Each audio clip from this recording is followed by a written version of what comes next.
Dainius Žalimas, Laisvės partija. Prezidentas teisingas visiems.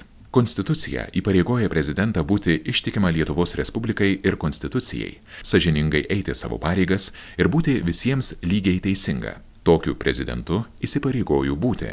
Kviečiu kartu kurti stiprią, modernę Europinę valstybę. Ryžtinga užsienio politika.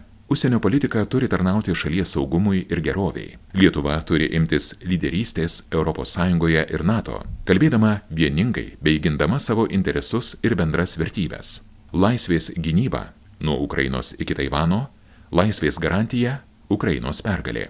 Sieksiu Rusijos ir Baltarusijos atsakomybės už agresiją ir kitus tarptautinius nusikaltimus. Aktyvi ekonominė diplomatija atvers daugiau durų verslui. Lyderystė gynybos politikoje. Veiksmingas atsakas karinėms grėsmėms ir kitiems iššūkiams nacionaliniam saugumui. Daugiau realaus dėmesio ir lėšų krašto gynybai. Nuo 2025 metų ne mažiau kaip 3% BVP.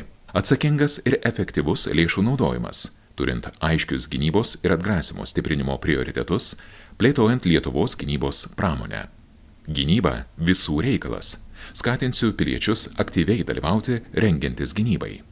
Nepriklausomi, profesionalūs ir atviri teismai. Teisingumas yra šiuolaikinės valstybės pagrindas. Prezidento pareiga įgalinti teisminę valdžią, kad ji galėtų vykdyti teisingumą nepriklausomai, profesionaliai, efektyviai ir atsakingai. Konstitucijos ir žmogaus teisių apsauga. Prioritetai – kiekvieno žmogaus orumo gynimas, visų šeimų teisinis pripažinimas, neapykantos ir diskriminacijos išgyvendinimas. Aktyviau naudotinos konstitucinės galios teisėkūros kokybei užtikrinti. Prezidentas privalo būti atviras žmonėms.